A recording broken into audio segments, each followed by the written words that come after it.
হযরত কাসীর বিন কায়েস অথবা কায়েস বিন কাসীর থেকে হাদিস বর্ণিত।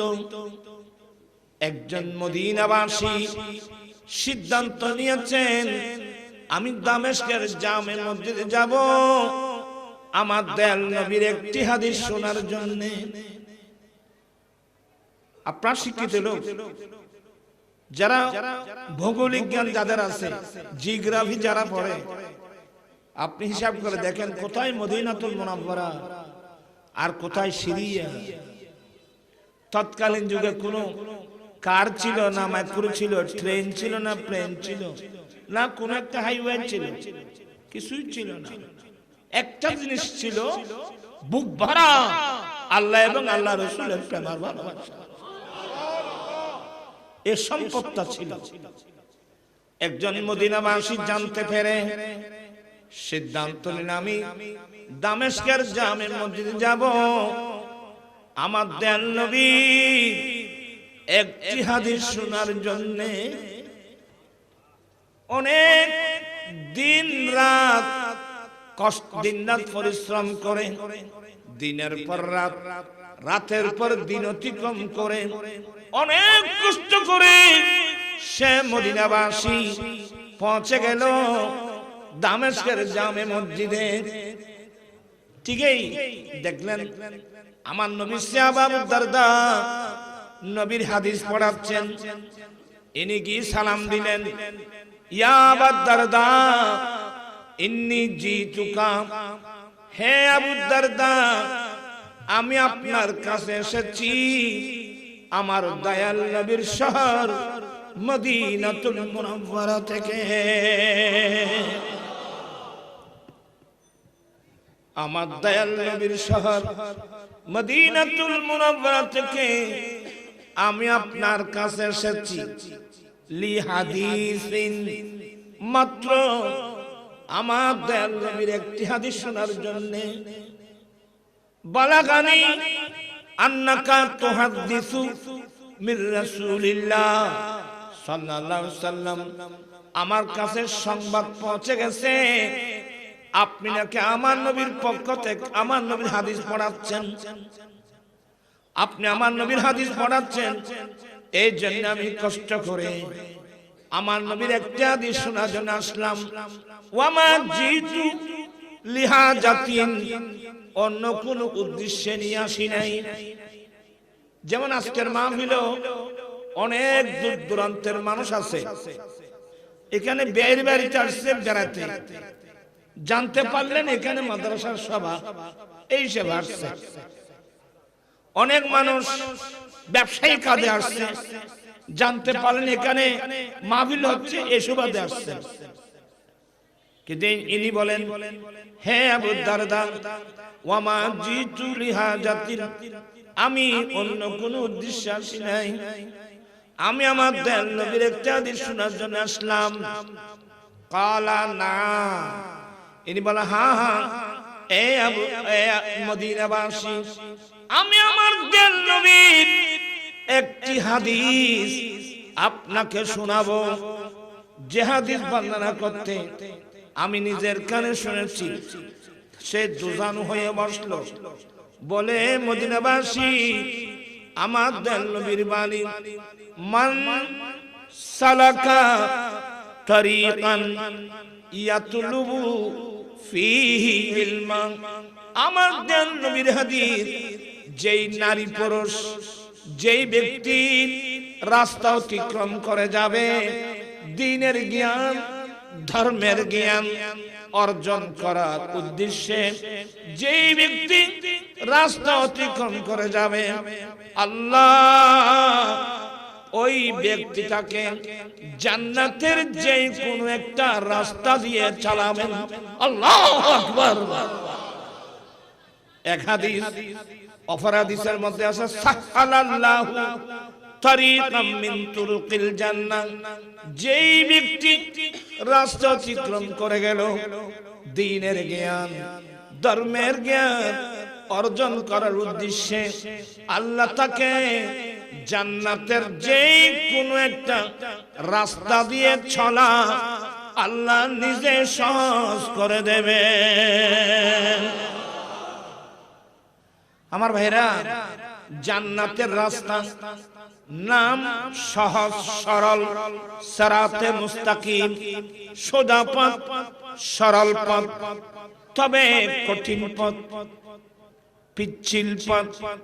এই রাস্তা দিয়ে চলতে গিয়ে অনেক মানুষ জায়গা সম্পদ হারিয়েছেন। এই রাস্তা দিয়ে চলতে গেলে অনেক মানুষ নিজের জীবন পর্যন্ত দিয়েছেন। বদরের যুদ্ধ, উহুদের যুদ্ধ, হুনাইনের যুদ্ধ, তবুকের যুদ্ধে সে বহু সাহাবায়ে কেরাম নিজের জীবন পর্যন্ত দিয়েছেন। কিভাবে দিলেন বুঝতে হবে। আমার আল্লাহ তার জন্য জীবন দেওয়া আল্লাহ নিজে সহজ করে দিয়েছেন। আল্লাহু আকবার। হায় হায় হায়। মনে করেন এই যে শীতের মৌসুমে অনেক বয়স্ক মানুষ পর্যন্ত ঠান্ডা পানি দিয়ে উযু বানাচ্ছেন, সহজ। আমরা অনেক যুবক ছেলে ঠান্ডা পানিতে উযু বানানো অনেক কষ্ট। সমস্যাটা কি? সমস্যা হলো যার যেটার স্বভাব হয় সে কাজ তার জন্য সহজ হয়। ফালাহু আজরু মিয়াত শহীদ। আমার দয়াল নবী বলেন, ফিতনা ফাসাদের যুগে যেই ব্যক্তি আমি নবীর একটা সুন্নত মজবুত করে ধরবে, আল্লাহ তাকে 100 শহীদের সওয়াব দান করবেন। সুবহানাল্লাহ। আখির যুগ বড় ফিতনা ফাসাদের যুগ। মনোযোগ আছে নাকি প্রত্যেকে? এখন বাংলাদেশ তথা গোটা বিশ্বের অধিকাংশ মুসলমানের ছেলে মেয়েরা তো ভিন্ন পথে চলে গেছে।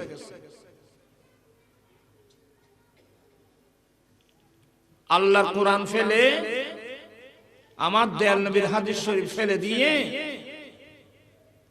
এরা তো এখন অন্য পথে চলে যাচ্ছে।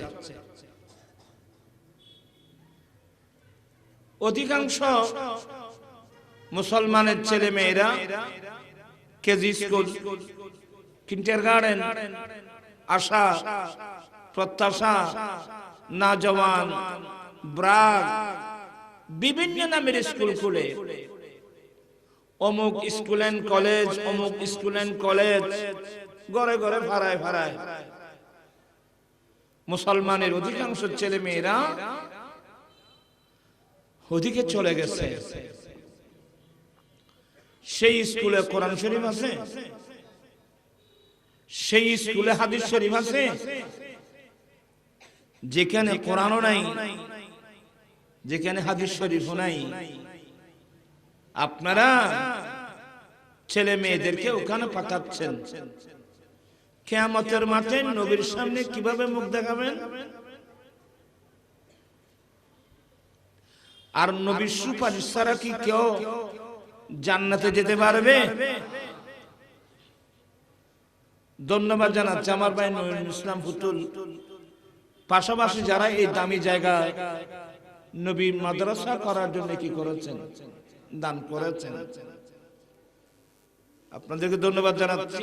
আমি না, আপনাদেরকে ধন্যবাদ আল্লাহর নূর জগতের ফেরেশতারা জানাচ্ছে।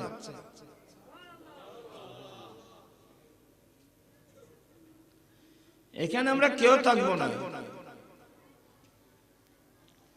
আসলে প্রচন্ড ঠান্ডা, মাদ্রাসার অনেক কর্মসূচি আছে। আমি কোরআন মাজিদের একটি আয়াত কারিমা তেলাওয়াত করেছি। মহান রব্বুল আলামিন যদি তৌফিক দান করে একেবারে অল্প আলোচনা। আল্লাহর খলিল সাইয়্যিদুনা ইব্রাহিম আলাইহিস সালাম,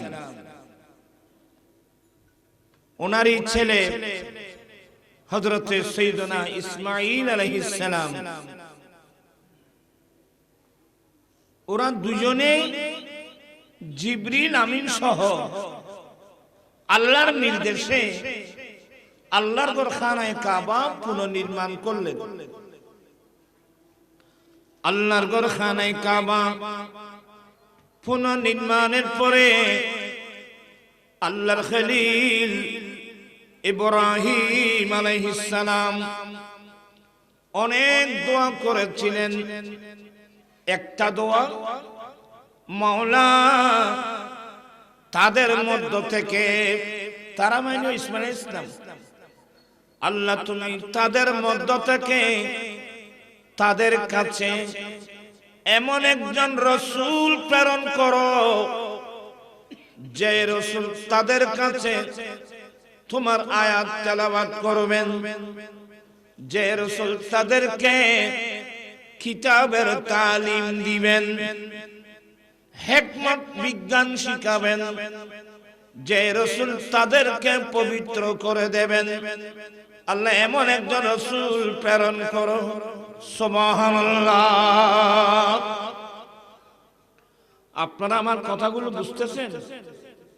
আল্লাহর খলিল ইব্রাহিম আলাইহিস সালাম এমন একজন রসুলের জন্য দোয়া করেছিলেন, আল্লাহ তুমি তাদের মধ্য থেকে তাদের কাছে এমন একজন রসুল প্রেরণ করো যে রসুল তাদের কাছে এক নম্বর তোমার আয়াত তেলাওয়াত করবেন, দ্বিতীয় নম্বর সে রসুল তাদেরকে কিতাবের তালিম দিবেন, হিকমত শিখাবেন, পবিত্র করে দেবেন। তো এই দোয়াটা করেছিলেন কে? তারা আর ওয়াজি কোনো ন বুঝে ন বুঝতে হলো। এই দোয়াটা করেছিলেন কে? তোরাতে নমাতনের উপর অভ্যাস আছে দের ফল্লা আর একখানে আড়াল জন্ম করিব, কথা কম করব, কথা কতিতে পাইব পয়সা খরচের জন্য। এই দোয়াটা করেছিলেন কে? আল্লাহর খলিল ইব্রাহিম আলাইহিস সালাম। তো ইব্রাহিম আলাইহিস সালাম যে রসুলের জন্য দোয়া করেছিলেন সে কোন রসুল? আমার দয়াল নবী নিজের পরিচয় দিতে গিয়ে বলেন, এ আমার উম্মত, আমি কোন রসুল জানো?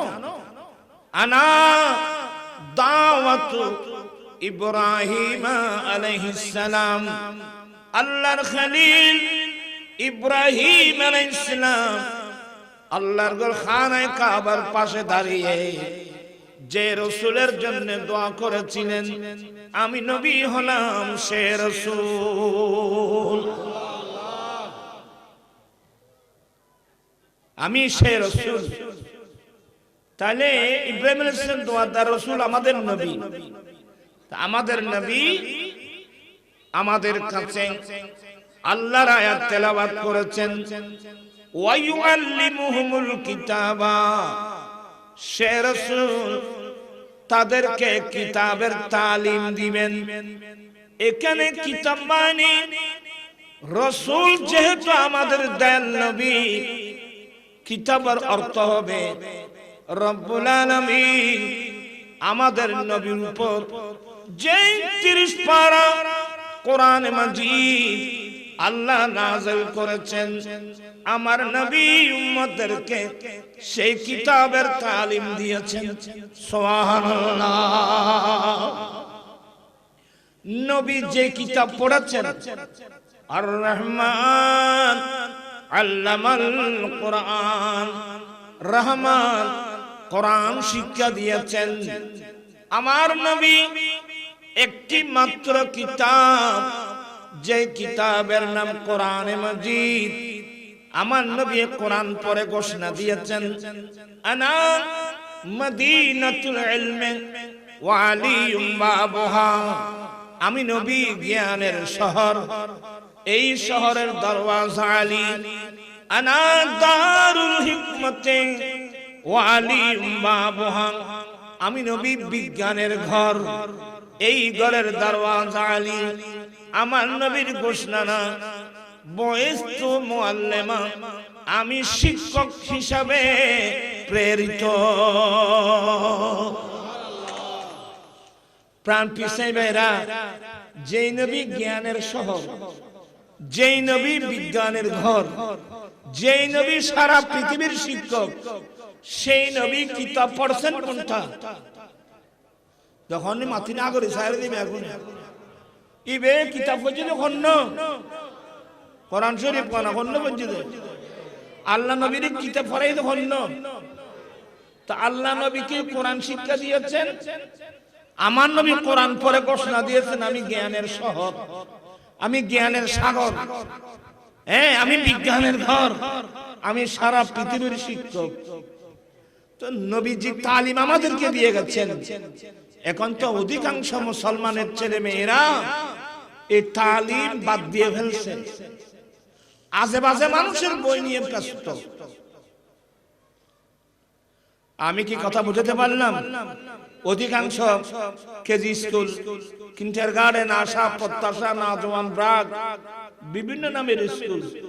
স্কুল তো খারাপ না, স্কুল তো ভালো, কিন্তু সেই স্কুলের সিলেবাসে কোরআন শরীফ আছে, হাদিস শরীফ আছে।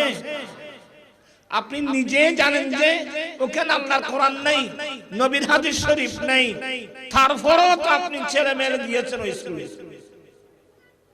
তা আপনি ছেলে মেয়েদেরকে কি শিখাচ্ছেন? টিচাররা ছেলে মেয়েদেরকে কি শিখাচ্ছে? তা আপনারাই ভালো জানেন। আমি আজকে ফুতুল ভাই সহ আপনারা যারা আছেন আপনাদেরকে ধন্যবাদ জানাচ্ছি। আপনারা নিশ্চিতভাবে আল্লাহর কোরআনে পাকের তালিম দিচ্ছেন। কথা বলছেন না কেন? আল্লাহর কোরআনের তালিম দিচ্ছেন। আচ্ছা, আল্লাহর কোরআনের তালিম, কোরআন শরীফ পড়লে লাভ আছে কতটুকু? আল্লাহর নবী বলেন মান ক্বারা হারফান, যেই ব্যক্তি আল্লাহর কোরআনের একটা অক্ষর তেলাওয়াত করলো, আমার আল্লাহ তাকে 10টি সওয়াব দান করবেন। যেমন আলিফ লাম মিম।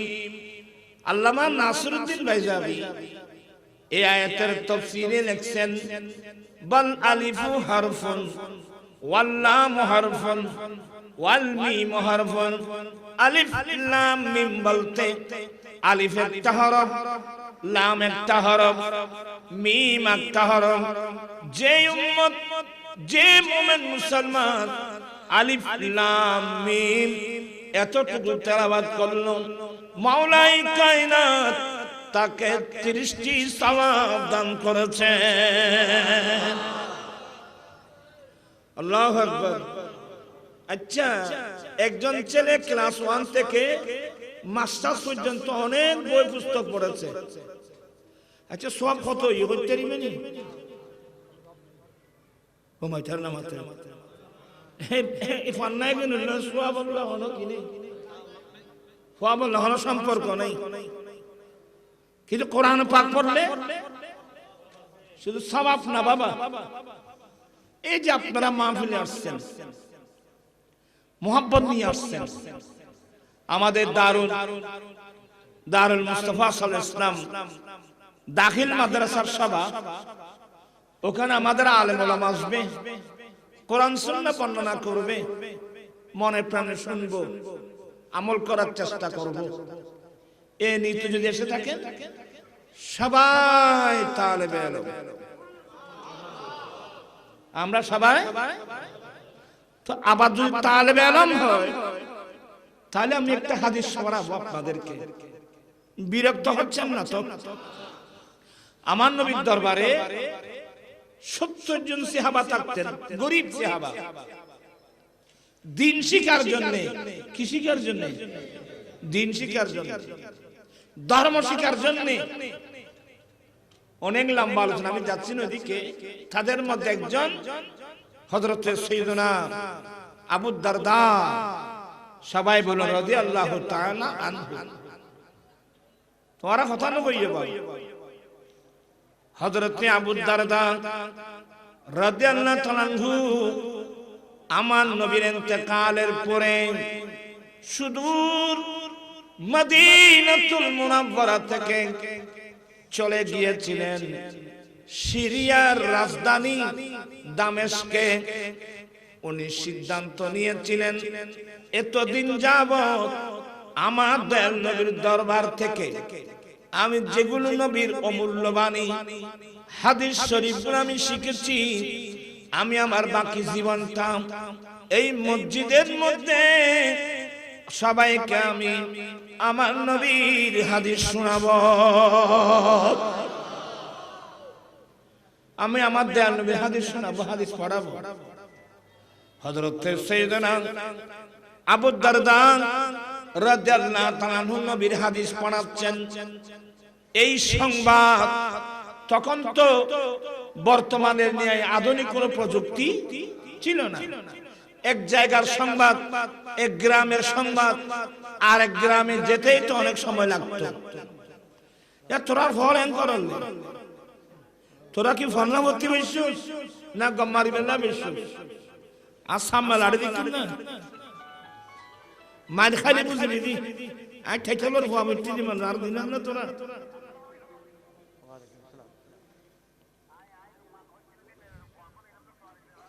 যাই হোক, তোমার কষ্ট রায় দেখি না তোমারা ফোন ইতারা করে যাওছ, তারা ফোন এ ফোন আসাম নতুন তুলি যাওয়া তারা ইগুলো হওয়া দিন দোষ নয়, তারা বুঝছে। তোরা উড়ি, তোমারা উড়ি যাও, যাও উড়ি যাও, মাথা জগৎ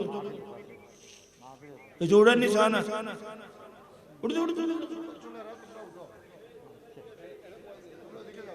ওই মাঝখানে যাও, মাঝখানে মাঝখানে তোমার আর দোষী তারা দোষ তো তোমার আর সাম্মতি বই বুঝে কোরআন হাদিস বুঝতে মানুষ এগুলো ইয়ালা দা ভুয়া কতগুলো আসামে কিনলে বই।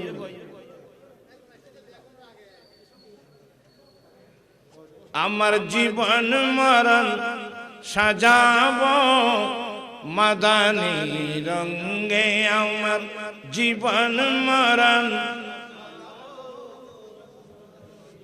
আয় ঘরে আসি, আয় নোয়াখালী আসি মামলা কোনো মানুষ লেখে কিন্তু কোনো এনে ফেঁসে গেছে।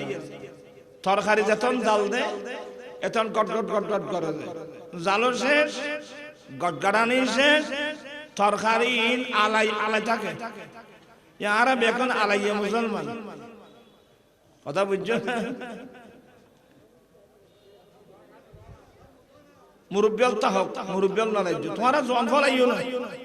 এই লালসি ইন বাইব তালসিয়া মানুষের কাম ন।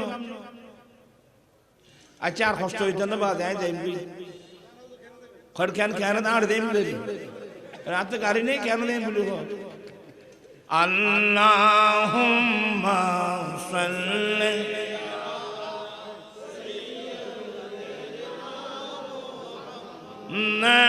নাবিয়িনা শাফিয়িনা মাওলা বাম জঙ্গলা বাক হরিণে চিনিল দয়াল নবীকে, হর মানব হয়ে চিনিলি না রে, দুঃখ রইল মনেতে। আল্লাহুম্মা সাল্লি সাইয়্যিদিনা নাবিয়িনা শাফিয়িনা মাওলা। যাই হোক, বলতে চেয়েছিলাম হযরত সাইয়েদনা আবু দারদা রাদিয়াল্লাহু তাআলা আনহু উনি সিদ্ধান্ত নিলেন আমি বাকি জীবনটা দামেস্কের জামে মসজিদে বসে বসে আমি মানুষকে আমার নবীর হাদিস শরীফ পড়াবো। আমি আমার নবীর হাদিস পড়াবো। মানুষ নবীর প্রেমিক দিওয়ানা। আস্তে আস্তে ওনার ক্লাসে আসতেন। দিন দিন মানুষ বাড়তেছে। এক পর্যায়ে এই সংবাদ দামেস্ক থেকে, সিরিয়া থেকে মদিনাতুল মুনাওয়ারা পর্যন্ত পৌঁছে গেছে। একজন মদিনাবাসী নবীর প্রেমিক নবীর দিওয়ানা জানতে পারলেন। আমাদের নবীর সাহাবা হযরত সাইয়্যিদনা আবু দারদা দামেস্কের জামে মসজিদে বসে বসে আমার নবীর হাদিস পড়াচ্ছেন। এই সংবাদ শুনে সিদ্ধান্ত নিয়েছেন, আমি দামেস্কের জামে মসজিদে চলে যাব আমার দয়াল নবীর একটি হাদিস শোনার জন্য। মনোযোগ আছে? এই হাদিসটা তিরমিজি শরীফের riwayat। হযরত কাসির বিন কায়েস অথবা কায়েস বিন কাসির থেকে হাদিস বর্ণিত। একজন মদিনাবাসী সিদ্ধান্ত নিয়েছেন, আমি দামেস্কের জামে মসজিদে যাব আমার দয়াল নবীর একটি হাদিস শোনার জন্য। আপনারা শিক্ষিত লোক, যারা ভৌগোলিক জ্ঞান যাদের আছে, জিওগ্রাফি যারা পড়ে, আপনি হিসাব করে দেখেন কোথায় মদিনাতুল মুনাওয়ারা আর কোথায় সিরিয়া। তৎকালীন যুগে কোনো কার ছিল না, মাইক্রো ছিল, ট্রেন ছিল না, প্লেন ছিল না, কোনো একটা হাইওয়ে ছিল, কিছুই ছিল না। একটা জিনিস ছিল, বুক ভরা আল্লাহ এবং আল্লাহ রাসূলের প্রেম আর ভালোবাসা। এই সম্পদটা ছিল। একজন মদিনাবাসী জানতে পেরে সিদ্ধান্ত নিলেন, আমি দামেস্কের জামে মসজিদে যাব আমার দয়াল নবী একটি হাদিস শোনার জন্য। অনেক দিন রাত দিন রাত পরিশ্রম করে, দিনের পর রাত, রাতের পর দিন অতিক্রম করে, অনেক কষ্ট করে সে মদিনাবাসী পৌঁছে গেল দামেস্কের জামে মসজিদে। ঠিকই দেখলেন আমার নবী সাহাবা আবু দারদা নবীর হাদিস পড়াচ্ছেন। ইনি কি সালাম দিলেন, ইয়া আবু দারদা ইন্নী জিতুকা, হে আবু দারদা আমি আপনার কাছে এসেছি আমার দয়াল নবীর শহর মদিনাতুল মুনাওয়ারা থেকে। আমার দয়াল নবীর শহর মদিনাতুল মুনাওয়ারা থেকে আমি আপনার কাছে এসেছি লি হাদিসিন, মাত্র আমার দয়াল নবীর একটি হাদিস শোনার জন্য। বালাগানি আন্নাকা তুহাদ্দিসু মির রাসূলিল্লাহ সাল্লাল্লাহু আলাইহি ওয়াসাল্লাম, আমার কাছে সংবাদ পৌঁছে গেছে আপনি নাকি আমার নবীর পক্ষ থেকে আমার নবীর হাদিস পড়াচ্ছেন। আপনি আমার নবীর হাদিস পড়াচ্ছেন, এই জন্য আমি কষ্ট করে আমার নবীর একটা হাদিস শোনার জন্য আসলাম। ওয়ামা জিতু লিহাজাতিন, অন্য কোন উদ্দেশ্যে নিয়ে আসি নাই। যেমন আজকের মাহফিলেও অনেক দূর দূরান্তের মানুষ আছে, এখানে বের বাড়িতে আসছে বেড়াতে, জানতে পারলেন এখানে মাদ্রাসার সভা, এই সভা আসছে। অনেক মানুষ ব্যবসায়ী কাজে আসছে, জানতে পারলেন এখানে মাহফিল হচ্ছে, এই সুবাদে আসছে। কিন্তু ইনি বলেন, হে আবু দারদা ওয়ামা জিতু লিহাজাতিন, আমি অন্য কোন উদ্দেশ্যে আসি নাই, আমি আমার দয়াল নবীর একটা হাদিস শোনার জন্য আসলাম। কালা না, ইনি বলে হ্যাঁ হ্যাঁ এ আবু মদিনাবাসী, আমি আমার দয়াল নবীর একটি হাদিস আপনাকে শোনাবো, যে হাদিস বর্ণনা করতে আমি নিজের কানে শুনেছি।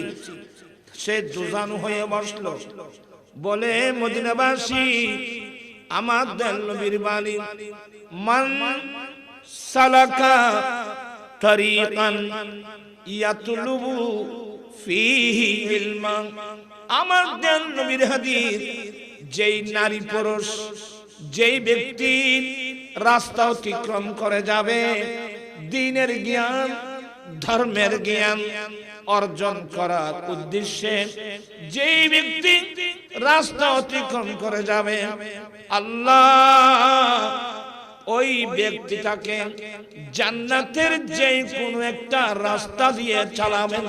আল্লাহু আকবার। এক হাদিস অপর হাদিসের মধ্যে আছে সাহালাল্লাহু তারিকাম মিন তুরুকিল জান্নাহ, যেই ব্যক্তি রাস্তা অতিক্রম করে গেল দ্বীনের জ্ঞান, ধর্মের জ্ঞান অর্জন করার উদ্দেশ্যে, আল্লাহ তাকে জান্নাতের যে কোনো একটা রাস্তা দিয়ে চলা আল্লাহ নিজে সহজ করে দেবে। আমার ভাইরা, জান্নাতের রাস্তা নাম সহজ সরল, সিরাতে মুস্তাকিম, সোজা পথ, সরল পথ। তবে কঠিন পথ, পিচ্ছিল পথ। এই রাস্তা দিয়ে চলতে গিয়ে অনেক মানুষ জায়গা সম্পদ হারিয়েছেন। এই রাস্তা দিয়ে চলতে গেলে অনেক মানুষ নিজের জীবন পর্যন্ত দিয়েছেন। বদরের যুদ্ধ, উহুদের যুদ্ধ, হুনাইনের যুদ্ধ, তবুকের যুদ্ধে সে বহু সাহাবায়ে কেরাম নিজের জীবন পর্যন্ত দিয়েছেন। কিভাবে দিলেন বুঝতে হবে। আমার আল্লাহ তার জন্য জীবন দেওয়া আল্লাহ নিজে সহজ করে দিয়েছেন। আল্লাহু আকবার। হায় হায় হায়। মনে করেন এই যে শীতের মৌসুমে অনেক বয়স্ক মানুষ পর্যন্ত ঠান্ডা পানি দিয়ে উযু বানাচ্ছেন, সহজ। আমরা অনেক যুবক ছেলে ঠান্ডা পানিতে উযু বানানো অনেক কষ্ট। সমস্যাটা কি? সমস্যা হলো যার যেটার স্বভাব হয় সে কাজ তার জন্য সহজ হয়। এজন্য আমার নবী বলেন, মুরু সিবিয়ানাকুম বিসসালাত ইযা বালাগু সাবআ সিনিন। উম্মত, তোমরা তোমাদের ছেলেদেরকে নামাজের নির্দেশ দাও যখন তাদের বয়স 7 বছর হয়। আর যখন 10 বছর হয়ে যায় দেখতেছো নামাজ পড়ে না, প্রয়োজনে তাকে মেরে মেরে নামাজ পড়াও। আপনি মসজিদে গেলে দেখবেন অনেক ছোট ছেলেরা মসজিদে যাচ্ছে, অনেক 3-4 ছেলে বাবা হয়েছে, মসজিদে যাওয়া তার জন্য কষ্ট হচ্ছে। তো এবার হজের ওয়াজ জানলাই না, এই যে মাথায় নিচে অনেক জানলাই নাই, জানলাই মেজেনে বাড়ি তো নাই। ফুরা ফয়েলের ভরিবে বলে বাদম আসো বইয়ের বেড়াইতে বাড়িতে কষ্ট না রওয়া। কষ্ট ছাড়া কোনো কাম আছে না? দুঃখ যাদের জীবন গড়া তাদের আবার দুঃখ কিসে? আমার আল্লাহ বলেন, ক্ষতি কি কথা হয়ে মহতে স্যার। আচ্ছা হাদিস শেষ করি তার নিচে আমার নবী বলেন, যেই ব্যক্তি রাস্তা অতিক্রম করে যাবে, সাবধান, এগুলো নবীর হাদিস, আল্লাহ তাকে জান্নাতের যে কোন একটা রাস্তা দিয়ে চালাবেন। অপর হাদিসের মধ্যে যে ব্যক্তি রাস্তা অতিক্রম করে যাবে দ্বীনের জ্ঞান, ধর্মের জ্ঞান অর্জন করার উদ্দেশ্যে, আল্লাহ তাকে জান্নাতের যে কোন একটা রাস্তা দিয়ে চলা আল্লাহ সহজ করে দেবেন।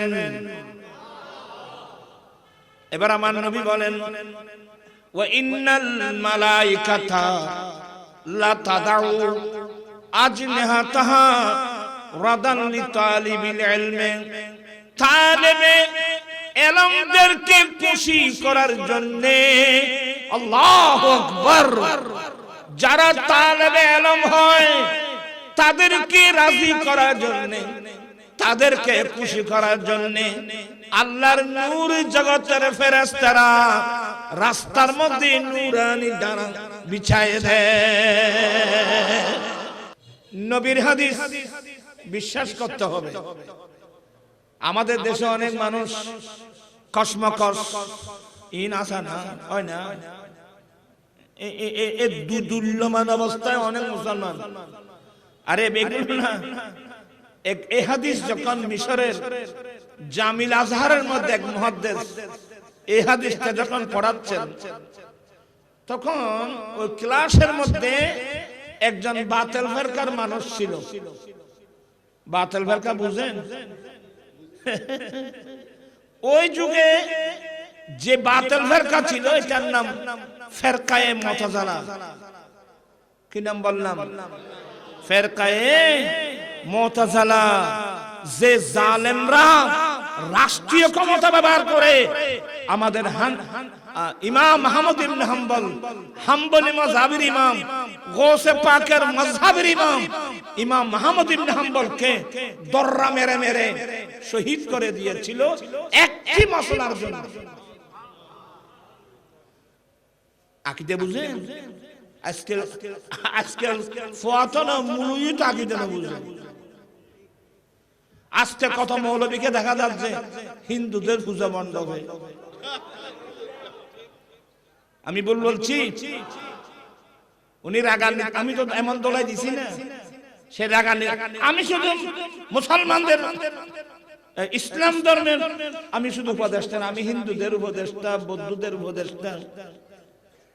মার্শাল উজুর দিন বড় উজুর, ইংলিশও তোরা তোরা কথা বলছেন।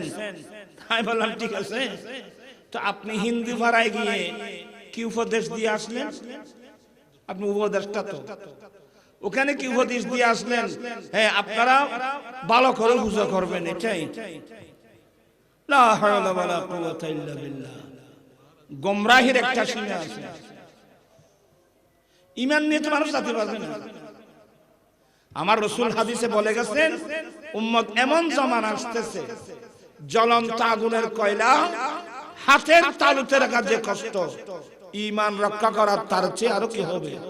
বেশি কষ্ট হবে। আমার মনে হয় আমার ভাইরা, সেই কঠিন সময় আমরা এখন অতিক্রম করছি। একজন গিয়ে বলতেছে যে আল্লাহর শুকর, মানে এত বছর পরে হলেও আল্লাহ আমাকে যে পূজা মণ্ডপে আসার তৌফিক দিয়েছে আল্লাহ, সে সাথে সাথে কাফের হয়ে গেছে। তোরা ভুয়ালার বুজুর্গা করে, সে সাথে সাথে কি হয়ে গেছে? কাফের হয়ে গেছে। লা হাওলা ওয়ালা কুওয়াতা ইল্লা বিল্লাহ। আমি কথাগুলো বলছি গুমরাহি থেকে জাতিকে বাঁচানোর জন্য। আরেকজন গিয়ে ওখানে গীতা পাঠ করতেছে। কি পাঠ করতেছে? এই বিষয়গুলো আমি তন্ন তন্ন করে জাতিকে বিভিন্ন কোরআন হাদিস দিয়ে আমি বুঝাবার চেষ্টা করেছি। যেমন খলিফা হযরত সাইয়েদনা ওমর ফারুক রাদিয়াল্লাহু তাআলা আমার নবীর কাছে উনি একটা ইনজিল কিতাব পেয়েছিলেন। কে?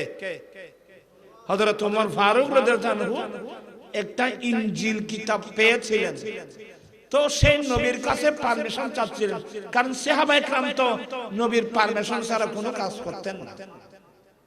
ইয়া রাসূলুল্লাহ, আমি একটা ইনজিল কিতাব পেয়েছি হুজুর, এটাও তো আসমানি কিতাব, যে কিতাবটা আল্লাহ ঈসা আলাইহিস সালামের উপর নাযিল করেছেন।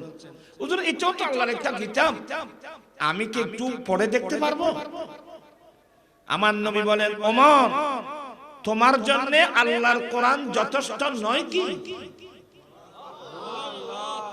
তোমার জন্য আল্লাহর কিতাব, আল্লাহর কোরআন যথেষ্ট নয় কি?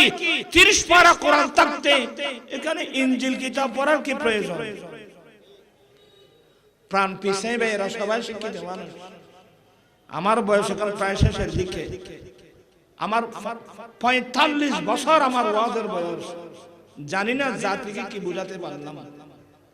আপনারা শিক্ষিত লোক, যেখানে কোরআন শরীফ থাকতে আমার রাসূল ফারুক আজমকে ইনজিল কিতাব পড়ে দেখার পারমিশন, তো সে স্থলে তোমরা কোরআন শরীফ থাকতে হিন্দুদের পূজা মণ্ডপে গিয়ে তুমি গীতা কিভাবে পাঠ করলে? বিচারটা আপনাদের ব্রেনের উপর দিলাম।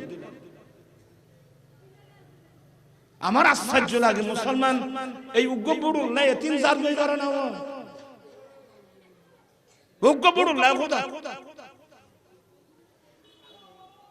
আমি সবাইকে খুব বিনয়ের সাথে বলবো, ইত্তাকুল্লাহ, আল্লাহকে ভয় করো, আল্লাহকে ভয় করো, আল্লাহকে ভয় করো। সালাতুন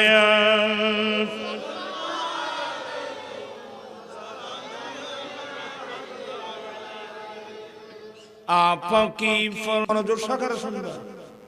লা ইয়ানহাকুমুল্লাহু আনিল্লাযীনা লাম ইউকাতিলুকুম ফি দীনিকুম, অন্য ধর্মের মানুষ যতক্ষণ পর্যন্ত তোমাদের সাথে তোমাদের ধর্ম নিয়ে যুদ্ধ করবে না। এক নম্বর, অন্য ধর্মের মানুষ যতক্ষণ পর্যন্ত তোমাদের সাথে তোমাদের ধর্ম নিয়ে যুদ্ধ করবে না, তোমাদেরকে তোমাদের রাষ্ট্র থেকে তাড়িয়ে দেবে না, ততক্ষণ পর্যন্ত তাদের সাথে সদ্ব্যবহার করা আল্লাহ নিষেধ করেন নাই। হিন্দুরা বৌদ্ধরা কি আমাদেরকে কি আমাদের ধর্ম নিয়ে যুদ্ধ করতেছে? আমাদেরকে আমাদের রাষ্ট্র থেকে তাড়িয়ে দেওয়ার চেষ্টা চালাচ্ছে। ততএব আমরা তাদের সাথে সদ্ব্যবহার করব, ওরাও আমাদের সাথে সদ্ব্যবহার করবে। এখানে তা আপত্তি করার কিছু না। হিন্দু পাড়ায় আগুন ধরছে, আমরা কি দেখে থাকবো না? সবাই দৌড় দেব, সবাই দৌড় দেব আগুন নিবানোর জন্য। নদীর পাড়ে হিন্দু পাড়া ভেঙে গিয়েছে, বসে থাকবো? সবাই দৌড় দেব, তাদের বাড়িঘর রক্ষার জন্য প্রয়োজনে অর্থ দিয়ে সাহায্য করব, তাদের বাড়িঘর বেঁধে দেব। ইসলাম বিশেষ সুন্দর ধর্ম। অনেক হিন্দুর দোকানে মুসলমান কর্মচারী নেই, অনেক মুসলমানের দোকানে হিন্দু কর্মচারী নেই, সমস্যা নাই তো। অনেক হিন্দু বৌদ্ধ খ্রিস্টান মিলে যত ব্যবসা করতেছে, এগুলো কি ইসলাম কি কোনোদিন নিষেধ করেছে? নিষেধ করে নাই।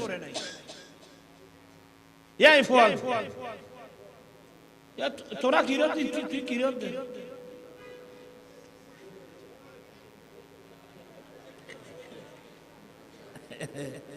আচ্ছা মানুষ তো চালে গেল, এদিন মানুষ সত্য না গেল, এ ঠান্ডা বলতো না না নয়শো এটা বইবার জায়গা নেই, কিনলে দুকুন্দ ফেলে যায় আর নয়শো মানা করে দেয় বলে এটা জায়গা নেই, জায়গা নেই, জায়গা দিব মাদারসার জায়গা থেকে যারা বসতে নিতে এটা ওদের সামনে এখানে বলছো মিয়ান এটা ঠেলাটে নিয়ে বলে তোমার তো সামনে নয়স্তা রেখে সামনে এটা বহুত জায়গা আছে আনো দেখ দিনে তোমারা এই খসবর ডেকে আছে এখানে নয় থিয়ে এরে কত রায় গেল বানানো না। আর শীতকাল আছে তো বললো লাগাই বলি এ ঠান্ডার হামলা কথা ব্যাকিং কি কুলি কুলি হন করো না। সালাতুনে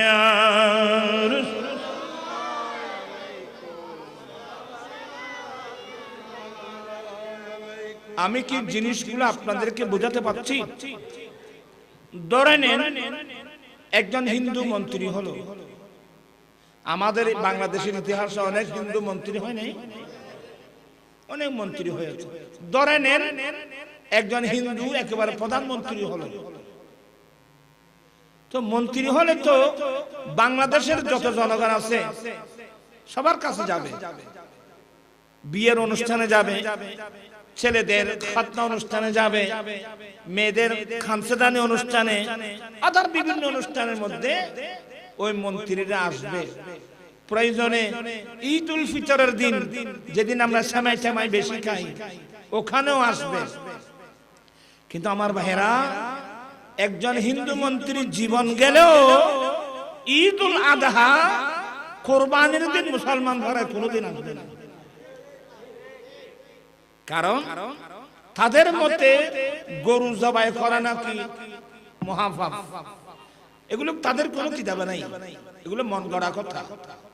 গরু জবাই করা এদের মতে একটা মহাপাপ, গু জবাই করা, যার কারণে কোন হিন্দু মন্ত্রীর জীবন গেলেও কোরবানির দিন মুসলমান ভাড়ায় আসবে না। এবার আপনি বিচার করুন তাদের মধ্যে গরু জবাই মহাপাপ, কিন্তু আমাদের ধর্ম অনুযায়ী মূর্তি পূজা তো ডাইরেক্ট একটা শিরক। তো তুমি ওখানে কেন? আর কি প্রয়োজন ছিল? বাংলাদেশের কোথায় লেখা আছে মন্ত্রী হলে উপদেষ্টা হলে হিন্দুদের পূজা মণ্ডপে যেতে হবে? এটা কোথায় লেখা আছে? আর এগুলোর দ্বারা আজকে অনেক স্কুল কলেজ ইউনিভার্সিটির ভাইরা যাদের কাছে যথেষ্ট কোরআন হাদিসের জ্ঞান নাই, অনেক মিসগাইড হচ্ছে না? অনেক ছেলে মিসগাইড হচ্ছে। আমি আল্লাহর ওয়াস্তে বলে দিচ্ছি, খুব বিনয়ের সাথে বলছি, আগে ধর্ম শিখুন, ধর্ম বুঝুন, আমল করার চেষ্টা করুন। তাই শুধু তো ফরন আছে আদি সার্গ ভরাই এটা ফল উজ্জ্বল করো তোরা এটা কি জানতে বড় দুঃখ আছে বাদি করে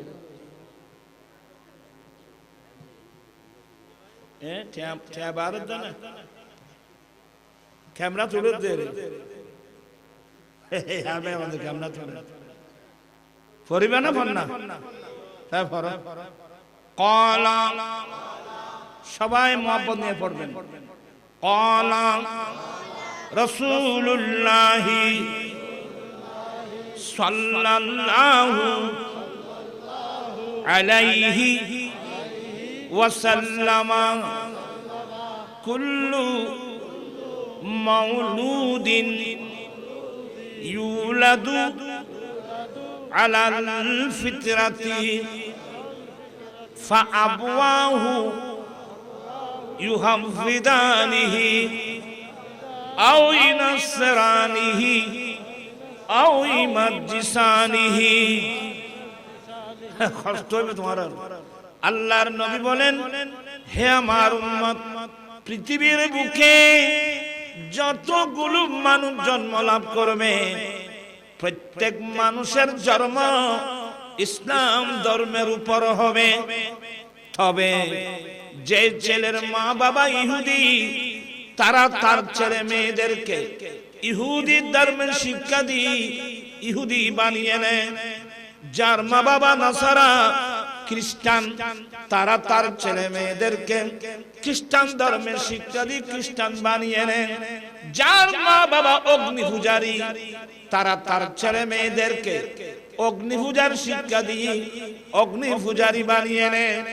এখন আমার প্রশ্ন হলো, আমার জন্ম ইসলামের উপর, আমার বাবাও মুসলিম, আমার মাও মুসলিম, অতএব আমার মা বাবার ঈমানি নৈতিক দায়িত্ব ছিল আমরা ছেলে মেয়েদেরকে কোরআন সুন্নাহর শিক্ষা দিয়ে খাঁটি মুসলমান হিসেবে গঠন করা।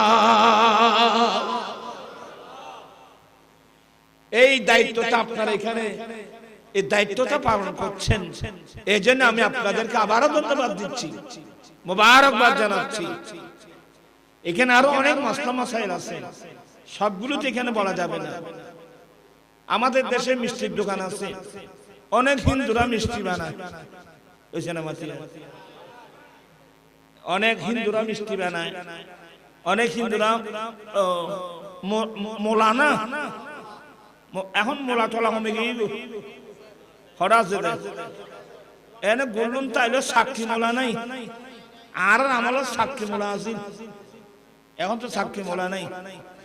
অনেক হিন্দুরা সাক্ষী মোলা বানাচ্ছে, বিভিন্ন জিনিস হিন্দুরা বানাচ্ছে, গোস্বে তিলি হয় না, আরো কি কি বলে সোনা মোনা, কি মনে করবেন আমি, অনেক হিন্দুরা অনেক কিছু বানায়। তো হুজুর আমরা এগুলো খেতে পারবো কিনা?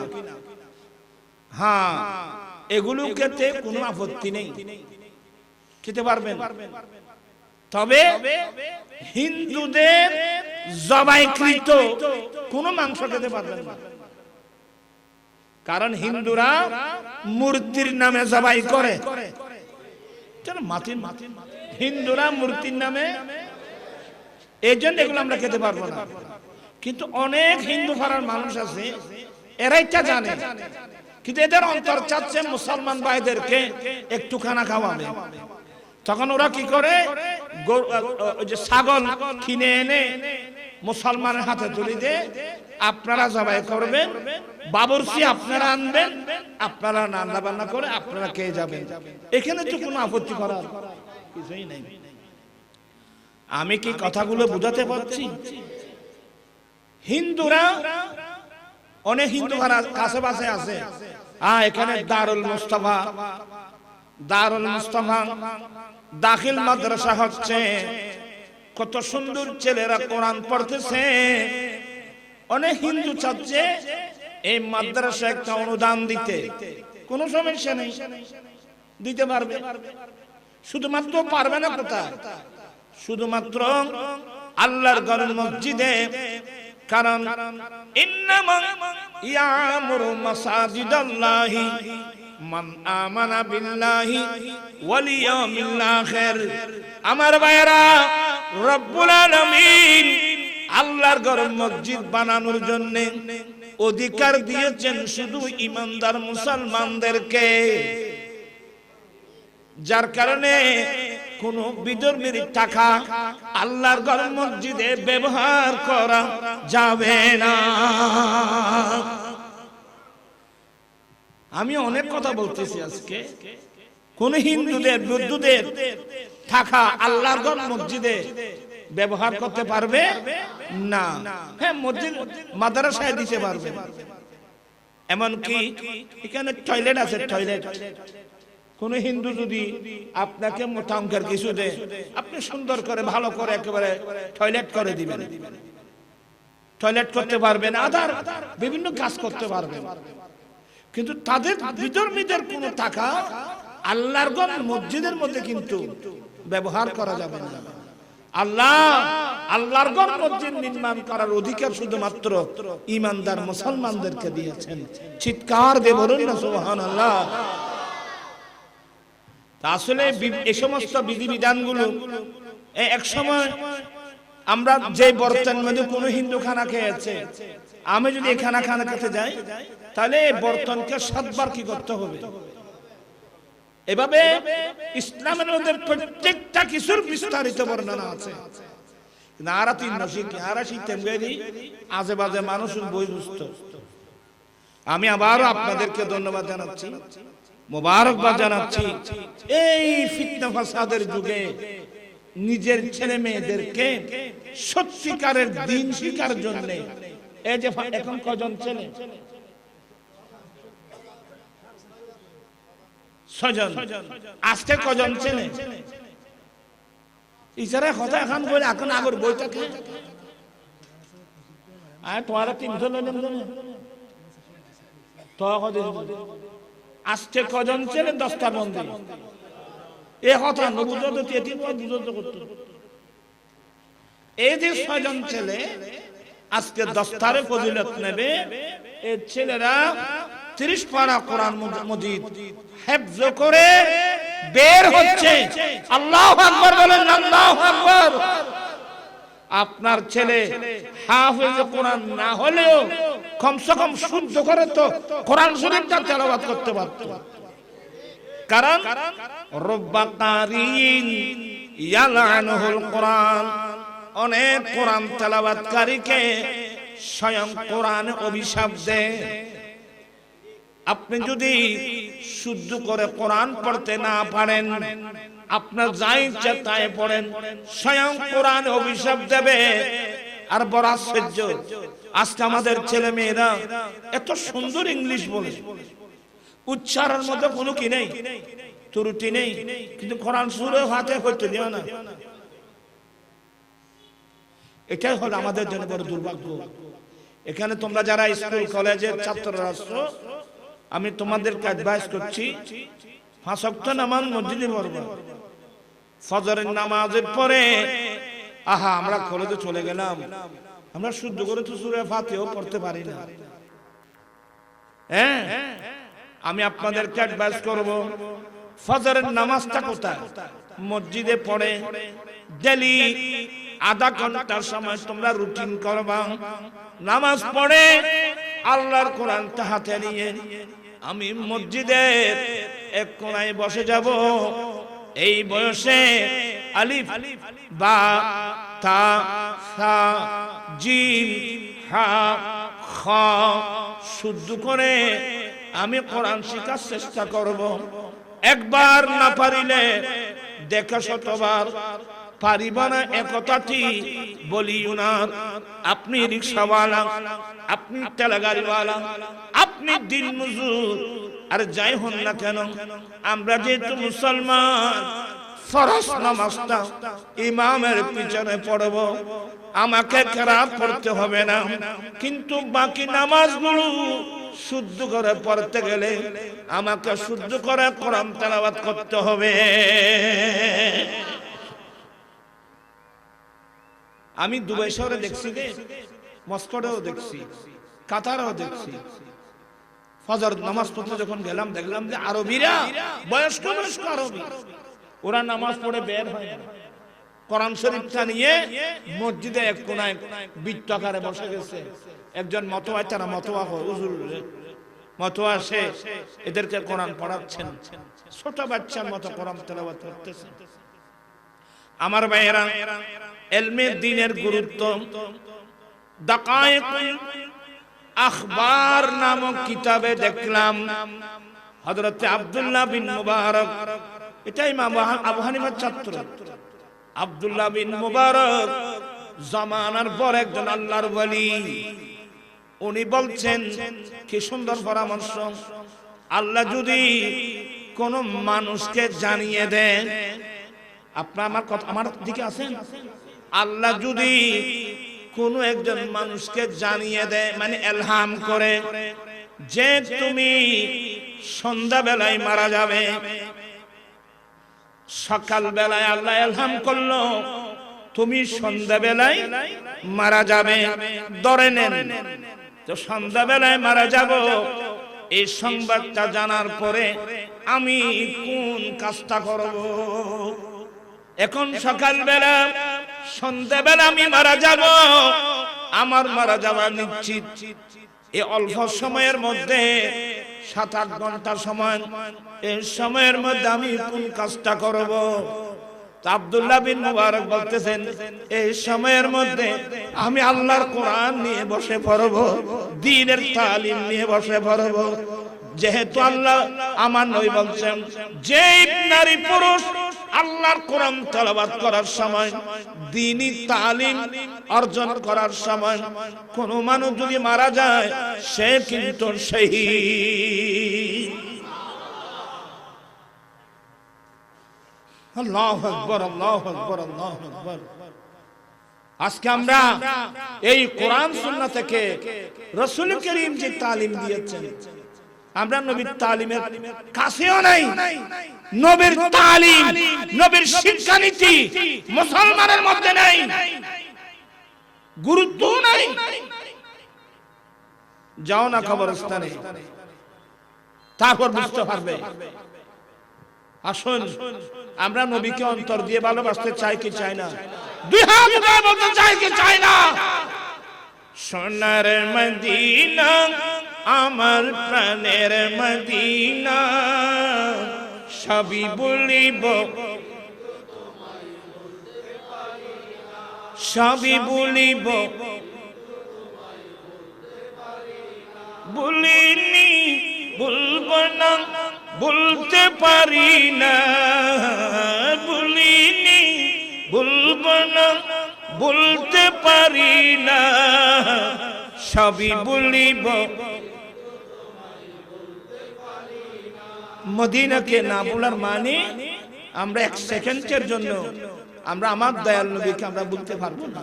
1 সেকেন্ডের জন্য আমি সব বলবো, আমার দয়াল নবীকে আমি 1 সেকেন্ডের জন্য বলতে পারবো না। তো নবীকে 24 ঘন্টা যদি আমরা স্মরণ রাখতে চাই, নবীর সুন্নাত পালন ছাড়া বিকল্প কোনো পথ নাই। আজকে দেখেন, এই কথা বলে আমি শেষ করে দিচ্ছি। আজকে 17 বছর এই গুনাহগার বাংলার জমিনে যৌতুকের বিরুদ্ধে আন্দোলন, মাদকের বিরুদ্ধে আন্দোলন, এতগুলো মুসলমান থাকতে এখানে যৌতুক কথা আসলো কিভাবে? মাদক কিভাবে আসলো? সুদ কিভাবে আসলো? ঘুষ কিভাবে আসলো? আর দেখে মুসলমান এনে মরজম গুজার আমি অনেকবার বলছি, যে দেশের প্রধানমন্ত্রী মহিলা, যে দেশের বিরোধী দলের নেত্রী মহিলা, যে দেশের শিক্ষামন্ত্রী মহিলা, যে দেশের স্পিকার মহিলা, এতগুলো মহিলা মন্ত্রী থাকতে এ দেশে যৌতুক প্রথা থাকে কিভাবে? যৌতুক বুঝেন? যৌতুক মানে হিন্দু প্রথা, বিধর্মী প্রথা। আমরা নবীর সামনে কিভাবে মুখ দেখা আমি নিজেও বুঝতে পারতেছি না। আমার রাসূল আমাদেরকে দিয়ে গেছেন যাকাত ভিত্তিক সুদ মুক্ত সমাজ ব্যবস্থা। কি বললাম? যাকাত ভিত্তিক সুদ মুক্ত সমাজ ব্যবস্থা।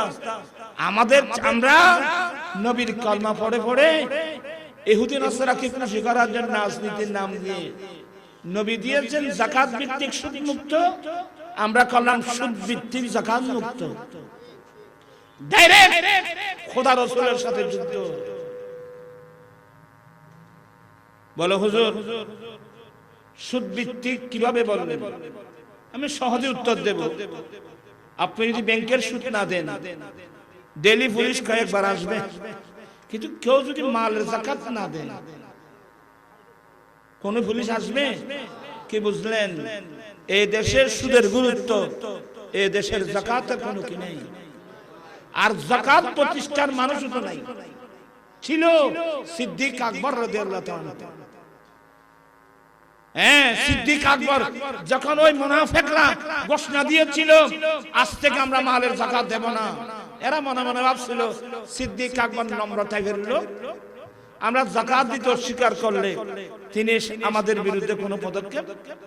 দেখা গেল উল্টো, সিদ্দিক আকবর যে নম্রতার লোক, সেই লোকটা গরম হয়ে গেল, নিয়ম থেকে তরবারি বের করে ঘোষণা দিল, যেই ব্যক্তি মালের যাকাত অস্বীকার করবে সে আবু বকরের তরবারি থেকে রেহাই পাবে। তো সে মর্দে মুজাহিদ এখন নাই। এখন আমাদের ইসলামী বড় বড় দল আছে, মাত্র গরম। হ্যাঁ, আমরা যদি ক্ষমতায় যেতে পারি আমরা রাষ্ট্রীয় গাড়ি বাড়ি ব্যবহার করব না। হ্যাঁ, এটা একটা ভালো কাজ, কিন্তু এ পর্যন্ত শুনলাম না যে আমরা যদি ক্ষমতায় যেতে পারি আমরা সুদ বন্ধ করে দেব। আমরা ক্ষমতায় যেতে পারলে জজ কোর্ট, হাইকোর্ট, সুপ্রিম কোর্ট, এই কোর্টগুলো চলে ব্রিটিশ আইনে। আমরা ব্রিটিশ আইন বঙ্গোপসাগরে নিক্ষেপ করব, কোরআন সুন্নাহর আইন দিয়ে আমরা জজ কোর্ট, হাইকোর্ট সাহেব চালাবো। এই ঘোষণা দেবার লোক তো আমাদের দেশে নাই রে বাবা। বস আফসোস সারা আমার নবীর বাগানকে আমরা ধ্বংস করে দিলাম রে বাবা। মুসলমানের ছেলেরা আমার নবীর বাগান তো আমরাই ধ্বংস করে দিয়েছি। আমরা ধ্বংস করি নাই, নিজেরাই ধ্বংস হয়েছে। আজকে যৌতুক ছাড়া বিয়ে হয় না। কিরে বাবা, আমি নর্থ বেঙ্গলে যাই, পঞ্চগড়, নীলফামারী, রংপুর, সৈয়দপুর, দিনাজপুর, এদিকে খুলনা, রাজশাহী, তারপরে টাঙ্গাইল, এরপরে যশোর, সাতক্ষীরা। আমি এদিকে গেলে বক্তব্য রাখি যৌতুকের বিরুদ্ধে। বলে নুরি হুজুর আমাদের দেশে এগুলো নাই। তখন আমি লজ্জায় ভেঙে পড়ি। আমি চট্টগ্রামের মানুষ, মোগল আমল থেকে চট্টগ্রামের নাম ইসলামাবাদ। আজকে ইসলামাবাদ থেকে ইসলাম বিলুপ্তির পথে অপসংস্কৃতি বেদাতে সাইয়া আমাদেরকে গ্রাস করে নিয়েছে। আজকে 17 বছর যৌতুকের বিরুদ্ধে আন্দোলন, মাদকের বিরুদ্ধে আন্দোলন। আপনারা খুশি না বেজার? পারি আর না পারি আন্দোলন করে আজকে হাজার হাজার ছেলে যৌতুক ছাড়া কি করতেছে? বিয়ে করতেছে। হাজার হাজার ছেলে যৌতুক ছাড়া বিয়ে করার শপথ নিয়েছে। অনেক মাদক ছাড়া হয়েছে। আপনারা কি খুশি আছেন তো?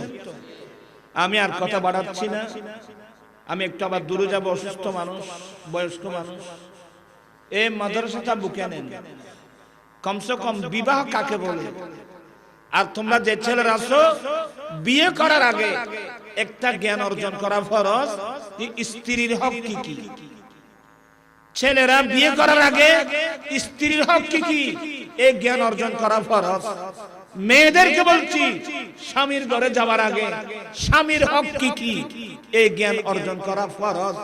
বর্তমান যুগে স্বামী জানে না স্ত্রীর অধিকার কি, স্ত্রী জানে না স্বামীর অধিকার কি, যার কারণে দাম্পত্য জীবনে শান্তি বলতে তো সংসার কেন চলে। ও এ তারা ছোড়া থাকতি এ সব অসর শব্দ সুজে থাকতি লড়ি গলো চোখাড়ি আদা চোরা বাড়ি খাইলে আর দোষ নাই। এখন বিয়ে করা দেবে না আন্দোলন বাজতে পারে। আমি একটু ভিন্ন ভাষায় বললাম, মনে কষ্ট নিয়েছেন। আল্লাহ পাক সবাইকে দিন বুঝার, দিন শোনার, দিন বুঝার, দিন মোতাবেক চলার আমরা আমাদেরকে তৌফিক দান করুন। আমার ভাইজান এখানে যারা আছেন অনেক বড় বড় পয়সাওয়ালা আছেন। বাংলাদেশের সাবেক 3 বারের প্রধানমন্ত্রী শহীদ জিয়াউর রহমানের সহধর্মিনী বেগম খালেদা জিয়া মারা গিয়েছেন। ইন্না লিল্লাহি। আমি অনেক দোয়া করেছি আল্লাহ যেন হায়াত দরাজ করে, হায়াত না থাকলে সাকরাতটা যেন আসান করে, মৃত্যুর সময় সজ্ঞানে ঈমান নিয়ে যেন দুনিয়া থেকে যেতে পারে। এটা আমার ঈমানি নৈতিক দায়িত্ব। ইন্নাল ইনসানা লাহু অনেকের মানুষের সংকীর্ণতা আছে, ইসলামের মধ্যে সংকীর্ণতার কোনো স্থান নেই। ইন্নাল ইনসানা লাহু আন ইয়াজআলা সাওয়াব আমলিহি সালাতান আও সামান আও সাদাকাতান আও গায়রাহা ইনদা আহলিস সুন্নাতি ওয়াল জামাআহ। আহলে সুন্নাত ওয়াল জামাতের আকীদা হলো নামাজ পড়ে, রোজা রেখে, হজ করে, দান খেরাত করে, ইত্যাদি ইত্যাদি ভালো কাজ করে এগুলোর সওয়াব অন্যান্য মুসলিম ভাই বোনের রূহের মধ্যে প্রেরণ করা।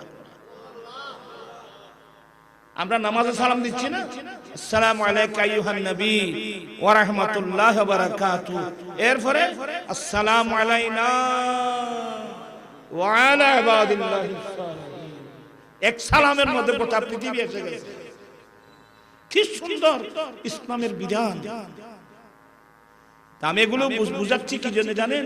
অনেক মানুষ সংকীর্ণ মনে আছে। এখানে জিয়াউর রহমান কেন, জিয়াউর রহমানের সহধর্মিনী কেন? এই দেশ প্রতিষ্ঠা করতে গিয়ে শেখ মুজিবুর রহমান সেও শহীদ হয়েছে, জিয়াউর রহমান উনিও শহীদ হয়েছে, ওরা জীবন দিয়েছে। তারপরে লক্ষ লক্ষ আমাদের মুক্তিযোদ্ধা ভাই বোনেরা যারা জীবন সমাজ রাষ্ট্র প্রতিষ্ঠা করতে গিয়ে জীবন দিয়েছে, আল্লাহ তাদের জীবনের গুনাহ আল্লাহ মাফ করে দেয়, কবরকে বেহেশতের বাগান বানিয়ে দেয়।